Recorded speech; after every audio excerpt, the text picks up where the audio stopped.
हाँ जी, क्या हाल है सबके। मैं सुमित कुमार एक बार फिर से आपका स्वागत करता हूँ अपने इस YouTube चैनल पे।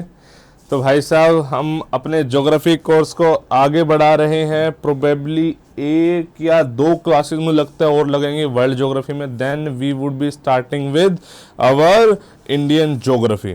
ठीक है, तो ज्योग्राफी इसके साथ ही फिर आपका कंप्लीट हो जाएगा इंडियन ज्योग्राफी के बाद। तो हम वर्ल्ड ज्योग्राफी में लगभग सारे कॉन्सेप्ट कर चुके हैं, कुछ बचे हुए हैं जैसे कि आज हम करने वाले हैं अर्थक्वेक्स एंड वोल्केनो। उसके बाद मेरे अकॉर्डिंग तो सिर्फ एटमॉस्फेयर ही बचा हुआ है, बाकी इसके अलावा बचा नहीं हुआ। अगर आप देखोगे भी तो फिर क्वेश्चंस होने लग जाएंगे। ठीक है, तो let's come to earthquake and volcano. सबसे पहले तो बोर्ड वा खोल लेते हैं।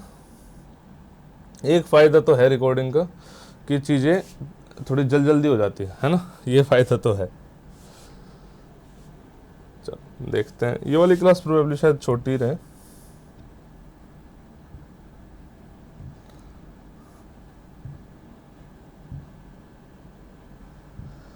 सुनो, अर्थक्वेक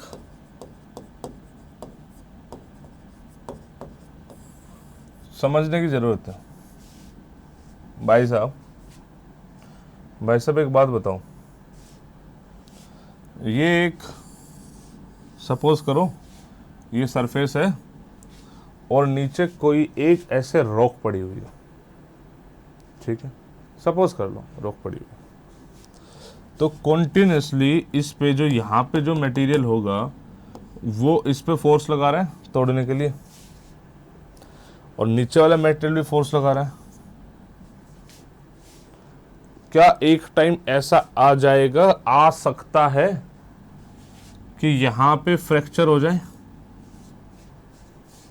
बोलो हाँ या ना भाई। Because of this energy, this force, क्या एक टाइम ऐसा आ सकता है कि यहाँ पे फ्रैक्चर हो जाए?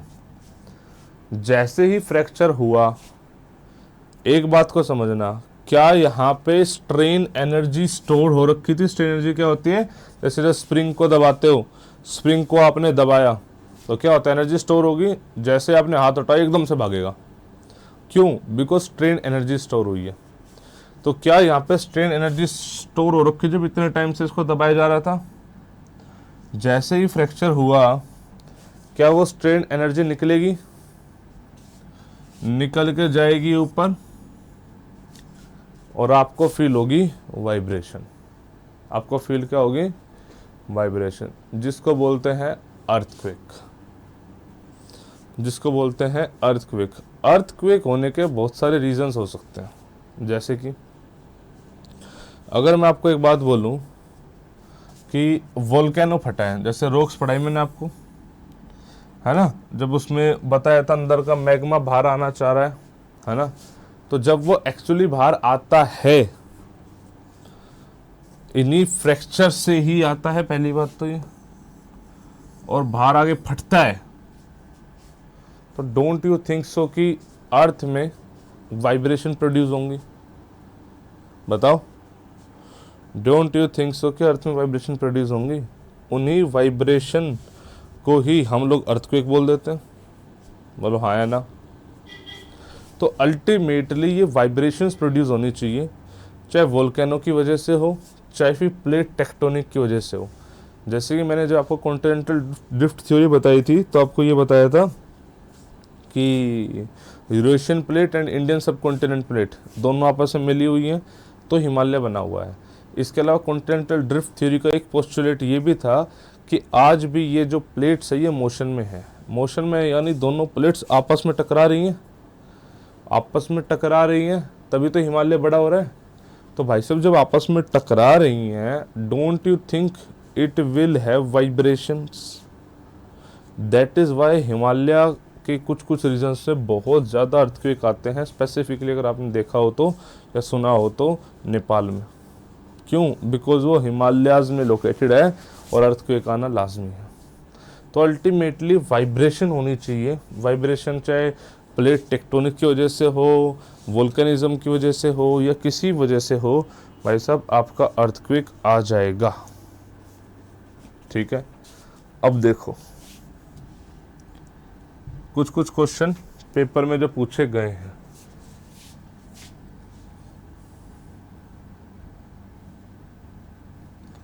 देखो,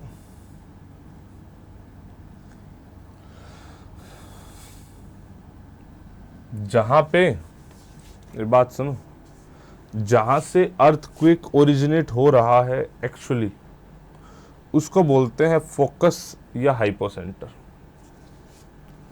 ठीक है जी, उसको बोलते हैं फोकस या हाइपोसेंटर। यहाँ से वाइब्रेशन गई ऊपर ऊपर, और जैसे ही ये एक्चुअली सरफेस के बिल्कुल नज़दीक आएगी, वहाँ से बहुत सारे पार्ट में डिवाइड हो जाएगी वाइब्रेशन। द रीज़न बीइंग, ऊपर जाके डिफॉर्मिटीज़ बहुत ज़्यादा होती हैं, ऊपर जाके डिफॉर्मिटीज़ बहुत ही ज़्यादा होती है। तो यहाँ पर अगर आप खड़े हो, यहाँ पे अगर आप खड़े हो, तो आपको ऐसा प्रतीत होगा जैसे सारी वाइब्रेशन यहीं से निकल रही हो। तो आपको ऐसा प्रतीत होगा जैसे कि सारी वाइब्रेशन यहीं से निकल रही हो। होगा नहीं होगा? और इसी को बोलते हैं हम एपी सेंटर। पेपर का प्रश्न है एपी सेंटर क्या होता है, फोकस क्या होता है। एपी सेंटर क्या है? फोकस से परपेंडिकुलर डिस्टेंस, अर्थ के सरफेस के नज़दीक एक पॉइंट है, दैट्स इट। जहाँ से ऐसा लग रहा है कि ओरिजिनेट हो रहा है, बिकॉज वहाँ से एक्चुअली जो वाइब्रेशंस हैं ये डिवाइड हो रही है अलग अलग पोर्शन में। बोलो समझ में आया कि नहीं आया? AP centre and focus, focus जहाँ पे ओरिजिनली अर्थक्वेक ओरिजिनेट हुआ है, दैट इज फोकस, ऊपर गया। ठीक है, आपने जब भी देखा होगा, कभी भी अर्थक्वेक के बारे में सुना होगा, देखा होगा, तो ये ग्राफ से बने देखे होंगे।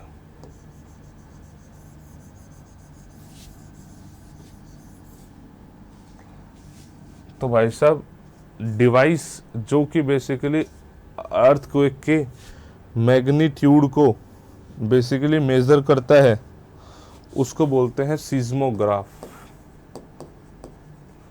ये देखो, यही ग्राफ ही तो बना रहा है।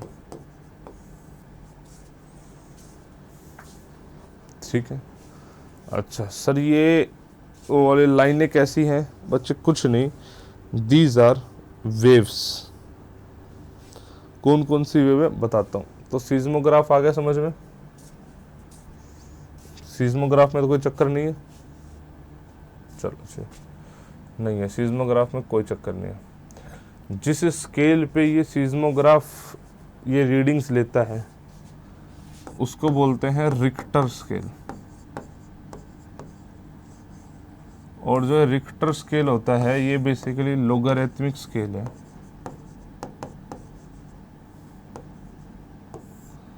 और ओपन एंडेड है, यानी कितनी भी इंटेंसिटी, यानी अपर लिमिट कितनी भी हो सकती है, अपर लिमिट कितनी भी हो सकती है। लोगरिथमिक स्केल है एंड ओपन एंडेड है। बात आई समझ में? नहीं आई? बोलो हाँ है ना। एक सेकंड रुकना।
हाँ जी, एक छोटा सा काम आ गया था।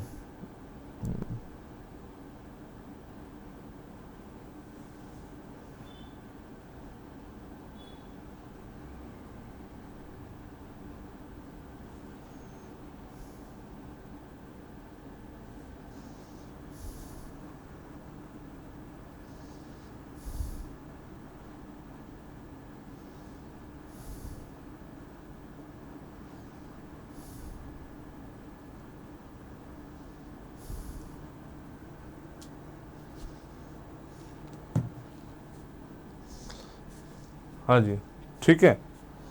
तो ये मैंने बता दिया, रिक्टर स्केल बता दिया कि लोगरिथमिक है, ओपन एंडेड है, सीज्मोग्राफ बता दिया। तो वोल्केनिज्म का एक पोर्शन तो ये हो गया। और दूसरा पोर्शन है जो मैंने आपको भी दिखाई, इनको बोलते हैं वेव्स। जो मैंने आपको दिखाई ना कि भाई देखो जो वाइब्रेशन निकल रही है, एक्चुअली उनको वाइब्रेशन बोलना is not the right word, बोला जाता है कि भाई साहब वेव्स निकलती है, जिनको हम सीज्मिक वेव्स या अर्थक्वेक वेव्स के नाम से जानते हैं। ठीक है, वही है कि मतलब भैया एनर्जी स्टोर होती है, वो एनर्जी निकल रही होती है in form of seismic waves. अब उन सीज्मिक वेव की क्लासिफिकेशन पढ़नी है। ठीक है जी। तो there are two type of, सबसे पहले क्लासिफिकेशन देखो, अर्थक्वेक वेव दो टाइप की होती है, यानी सीज्मिक वेव दो टाइप की, body wave and surface wave. अब बॉडी वेव के दो टाइप पढ़ेंगे हम, पी एंड एस वेव, यही सबसे ज़्यादा फेमस है। सरफेस वेव तो बहुत कम फेमस है। ठीक है, तो पी टाइप को बोलते हैं प्राइमरी वेव्स, ठीक है, या फिर इनको लॉन्गिट्यूडनल वेव्स भी बोलते हैं। एस टाइप को बोलते हैं सेकेंडरी वेव, एस टाइप को बोलते हैं सेकेंडरी वेव्स, इनको ट्रांसफर वेव्स भी बोलते हैं। ये पेपर के प्रश्न है दोनों। सरफेस वेव में जो हमें पढ़ना है वो उसको हम बोलते हैं एल वेव्स। ठीक है, ये सबसे मतलब जो हमें एक्चुअली सरफेस पे मिलती है, जो हमारे पास आती है, जो हमें फील होती है, that is actually surface wave. पहले तो जो निकल रही है नीचे से आते आते आते आते चेंज हो रही है, अल्टीमेटली सरफेस पे हम पे मिल पा रही है। ये इसमें actually L and Q wave होती है। जो एल वेव होती है सबसे ज़्यादा डिस्ट्रक्टिव होती है, स्लो होती है। बिकॉज देखो, अगर वाइब्रेशन जल्दी से होकर निकल जाए तो कोई दिक्कत नहीं है, अगर वाइब्रेशन स्लोली स्लोली जाएगी तो सोच के देखो कितना कुछ उखाड़ते हुए लेके जाएगी। ठीक है, तो ये सबसे पहले जी primary wave, this is very important कि भाई साहब इसको लॉन्गिट्यूडनल या कंप्रेशन वेव भी बोल देते हैं। Primary wave is similar to sound waves. ठीक है, साउंड वेव का मतलब वही है, लॉन्गिट्यूड का मतलब वही है कि दे वाइब्रेट, मतलब इसमें जो वाइब्रेशन होती है that is along the propagation of the wave. ये लॉन्गिट्यूडनल वेव और ट्रांसफर वेव में यही फर्क होता है ना। ठीक है, इनकी फ्रीक्वेंसी बहुत हाई होती है। पी वेव हर जगह ट्रैवल कर लेते हैं, सॉलिड में, लिक्विड में, गैस में, लेकिन सॉलिड में उसकी वेलोसिटी सबसे ज़्यादा, लिक्विड में उससे कम, गैसेज में उससे कम। ठीक है जी। Next is secondary waves. ठीक है, that is known as S wave. ठीक है, सेकेंडरी वेव, एस वेव, भाई साहब इनको बोलते हैं ट्रांसवर्स वेव्स। ठीक है, this is they are similar to light wave. वो थी sound wave, they are similar to light wave. इनकी भी बहुत फ्रीक्वेंसी होती है। इनकी खास बात क्या है, लेकिन they can not travel through liquid और gas, they can travel only through क्या नाम है, solid. They can travel only through solid बच्चे। ठीक है जी। नेक्स्ट आता है सरफेस वेव। ठीक है, सरफेस वेव के बारे में आपको बता दिया कि जो हमें सरफेस से मिलती है। देखो एस वेव, पी वेव, ये सब चीज़ें दिखाई हुई यहाँ पे। ठीक है, ओके। ज़्यादातर जो अर्थक्वेक आते हैं मैंने बताया, या तो वो जहाँ पे बेल्ट टकरा रही है आपस में वहाँ आते हैं। ठीक है, यहाँ पे, या फिर जहाँ पे वोल्केनिक एक्टिविटीज हो रही है ज़्यादा वहाँ पर आते हैं। तो आपने सुना होगा ring of fire, Pacific ocean में आपने सुना होगा रिंग ऑफ फायर। एक तो अल्पाइन बेल्ट जिसमें बोलो हिमालय, एल्प्स, ये लोग आते हैं। ठीक है, मैं देखता हूँ रिंग ऑफ फायर कहीं लिखा हुआ, इन्होंने नहीं लिखा हुआ। हाँ, पैसिफिक रिंग ऑफ फायर। ठीक है, यहाँ पे दो बेल्ट बेसिकली मिल रही है। आपका होमवर्क ये है कि आपको ये बताना है कि दो कौन कौन सी बेल्ट यहाँ पे आपस में टकरा रही है। एक्चुअली टकरार नहीं रही, वो एक्चुअली एक दूसरे के ऊपर रगड़ रही है, एक दूसरे के ऊपर जा रही है, वो ओवरलैप कर रही है। ठीक है, लेकिन चलो कोई बात नहीं, आपको तो क्वेश्चन बताना है कि पैसिफिक रिंग ऑफ फायर, तो ये तो मैंने बता दिया। पैसिफिक रिंग ऑफ फायर में because of overlapping of two, क्या बोलते हैं उसको, बेल्ट बोलते हैं, क्या बोलते हैं, ठीक है, क्या बोलेंगे, चलो समझ लेना। ठीक है, हाँ प्लेट, सॉरी वही तो बोला, टू प्लेट। वहाँ पे बहुत ज़्यादा वाइब्रेशन है, जिसकी वजह से वहाँ पे वोल्केनिक एक्टिविटीज़ को भी वो मिल रहा है, बूस्ट मिल रहा है, एंड ऑल्सो उसकी वजह से अर्थक्वेक को भी बूस्ट मिल रहा है। ठीक है, तो चलो that is why it is not specific ring of fire. इसलिए आपने देखा होगा उधर जापान में, फिलीपींस में, यहाँ पे बहुत ज़्यादा, या फिर इंडोनेशिया में, यहाँ पे बहुत ज़्यादा अर्थक्वेक एंड वोल्केनिक एक्टिविटीज़ होती रहती हैं। यहाँ पे बहुत सारे एक्टिव वोल्केनो है। ठीक है, अब नेक्स्ट आ जाते हैं वोल्केनो पे। आप देखो कि वोल्केनो तो क्या है, सिंपल कुछ नहीं, जो हमने पढ़ा था रॉक्स में कि जो मैग्मा है वो बाहर निकलना चाह रहा है, बिकॉज अंदर जो है वो प्रेशर बहुत ज़्यादा है, उसको लो प्रेशर की तरफ आना है, बाहर उसको प्रेशर कम दिख रहा है, बाहर निकलने की कोशिश करेगा, कुछ तो अंदर ही सॉलिडिफाई हो जाएगा, बाहर तक नहीं पहुंच पाएगा, कुछ बाहर तक पहुंच पाएगा, जिसको हम बोलेंगे वो देखो वोल्केनो आ रहा है। ठीक है, वोल्केनो की डेफिनेशन तो इतनी है, बस इसी तरीके से है, लेकिन जो इसमें याद रखने हैं, इसमें कुछ फैक्ट्स याद रखने हैं। एक तो सबसे पहली बात तो एक्टिव वोल्केनो क्या होता है। एक्टिव वोल्केनो जो आज भी इरप्ट हो रहा है, आज भी उसमें से लावा निकलता रहता है टाइम टू टाइम। ये मैग्मा लावा मैंने बताया था, मैग्मा जब सरफेस के अंदर है, लावा जब सरफेस के बाहर आ गया, तो उसको बोलते हैं एक्टिव वोल्केनो। उसके बाद एक होता है स्लीपिंग वोल्केनो या डोरमेंट वोल्केनो, कि मतलब अभी नहीं फट रहा है लेकिन कुछ टाइम पहले फटा था। ठीक है, स्लीपिंग मतलब अभी सो रहा है बट कभी भी जग जाएगा, that is known as sleeping volcano या डोरमेंट वोल्केनो। एक होता है एक्सटिंक्ट वोल्केनो। एक्सटिंक्ट मतलब कि पहले कभी फटा था, इतने हजार साल पहले पहले कभी फटा था, अब शांत है, तो नाउ इट इज एक्सटिंक्ट। ठीक है, इस टाइप की चीज़ें। जब भी आपको क्या पूरे वर्ल्ड के वोल्केनो याद रखने हैं, द आंसर इज नो। जब भी कोई भी वोल्केनो न्यूज़ में आए वो आपको याद रख लेना है। जब भी कोई कहीं फटे तो आप याद रख लो कि अच्छा जी यहाँ पे फटा है, ये हो रहा है, वो हो रहा है, तो बेसिकली आप वो याद रख सकते हो। क्या आपकी बात, या क्या आपको बात समझ में आई? बोलो हाँ है ना। इंडिया में एक्टिव वोल्केनो अंडमान निकोबार में barren island, dormant volcano Narcondam, dormant volcano Narcondam. ठीक है, दोनों के दोनों मैंने बता दिया वहीं पर है। देखो, this is barren island, this is Narcondam. ठीक है, these are the active volcano in India. एक होमवर्क आप लिख लो। एक तो मैंने पैसिफिक रिंग ऑफ फायर वाली प्लेट्स आपसे पूछ ही ली है, आपको बताना है हाईएस्ट माउंटेन कौन सी है जहाँ पे वोल्केनो फटता है, या फिर हाईएस्ट वोल्केनिक माउंटेन बता दो आप। दूसरा, कौन सी कंट्री में सबसे ज़्यादा एक्टिव वोल्केनो मिलते हैं। मेरे हिसाब से क्वेश्चन क्लियर है।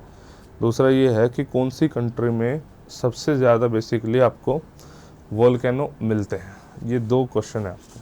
ठीक है, ठीक है, मैंने आपको प्राइमरी वेव बता दिया, सेकेंडरी वेव बता दिया, अर्थक्वेक बता दिया, वोल्केनो बता दिया। अच्छा, एक बचता है गीज़र एंड हॉट स्प्रिंग्स। भैया आपने देखा होगा, मैंने इस यहाँ भी कहीं तो लिखा हुआ था, देखो बहुत जगह पे वर्ल्ड के अलग जगह पे गीज़र्स मिलते हैं। ठीक है, गीज़र्स मतलब क्या होता है कि नेचुरली गर्म पानी आ रहा होता है नीचे से, तो नेचुरल गीज़र बोल देते हैं, नेचुरल हॉट स्प्रिंग बोल देते हैं। तो गर्म पानी कहाँ से आता है, तो कुछ नहीं होता है, इसका कॉन्सेप्ट बहुत ही सिंपल है अगर आप समझने की कोशिश करोगे। भाई सपोज करो ये सरफेस है, ये क्रैक है, ठीक है, यहाँ पे कहीं नीचे मैग्मा है, प्रेशर इतना इनफ नहीं हो रहा कि मैग्मा खुद ट्रेवल करके यहाँ तक आ जाए, लेकिन इस क्रैक के चलते यहाँ से जो एनर्जी है, जो हीट एनर्जी, जो स्टीम है, वो तो ऊपर पहुँच रही है। बोलो हाँ, वो ऊपर पहुँच रही है। अब सपोज कर लो यहाँ पे कोई भी सोर्स है पानी का, क्या वो पानी गर्म हो जाएगा? भाई जब उसको कंटिन्यूसली स्टीम मिल रही है, डोंट यू थिंक सो पानी वो गर्म हो जाएगा? अब ये दोनों कॉन्सेप्ट एप्लीकेबल है हॉट स्प्रिंग में एंड गीज़र में। ये कुछ नहीं होता भाई, किसी भी डिफॉर्मिटी के कारण कितना स्पेस बन गया है, किसी भी डिफॉर्मिटी के कारण ये कितना स्पेस बन गया है कि वहाँ तक मैग्मा नहीं पहुँच रहा, लेकिन स्टीम एनर्जी ज़रूर पहुँच रही है। बात आई समझ में? बस यही है और कुछ नहीं है।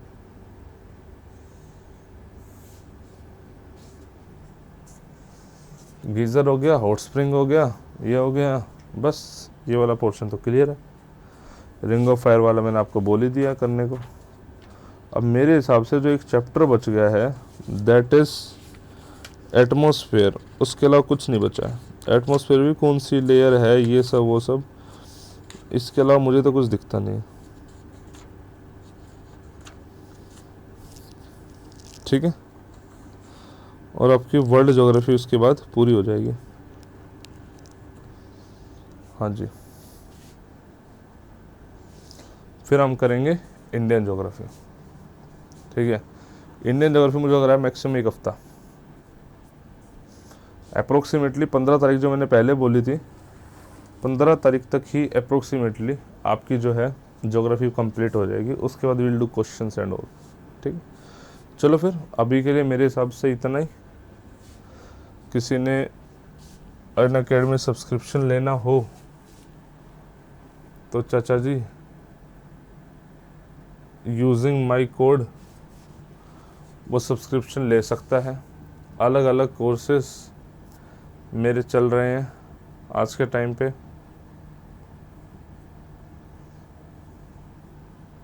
देखो रिसेंटली कोर्स आया था, मैं कोर्स में दिखा देता हूँ। वो भी टीचर्स के कोर्सेज चलते रहते हैं। रिसेंटली कोर्स आया था प्रहार मेरा, ठीक है, उससे पहले आया था प्रतिज्ञा, उससे पहले आया था कमांडो। तो बच्चे ऐसे कोर्सेज चलते रहते हैं। आपको जब भी सब्सक्रिप्शन लेना हो, जैसे कहीं भी जाओ, वैसे जहाँ भी आपको गेट सब्सक्रिप्शन दिखे ना, आप वहाँ पे क्लिक कर दो। एनडी कैटेगरी में, ऐसा नहीं कहीं भी, एनडी कैटेगरी में जो भी आपको चाहिए, प्लस चाहिए, आइकॉनिक चाहिए, आप लगाओ। उसमें रेफरल कोड डालो LWS10। Referral code is very important because यहाँ से आपको 10% की छूट मिल जाती है। रेफरल कोड डालो, अप्लाई करो, प्रोसीड टू पे करो और मौज मारो। ऐसा कुछ नहीं है कि मेरा रेफरल कोड डालोगे तो सिर्फ मेरी क्लासेस देख पाओगे, ऐसा कुछ भी नहीं होता। Unacademy subscription is time specific, not teacher specific. आपको जब आपने रेफरल कोड डाल लिया, सपोज कर आपने 1 साल का लिया, तो 1 साल तक जितने भी टीचर्स यहाँ पे पढ़ा रहे हैं या पढ़ा चुके हैं, सबकी आप क्लासेस देख पाओगे। ठीक है जी, चलो जी, बाय बाय, टेक केयर, जय हिंद, जय भारत।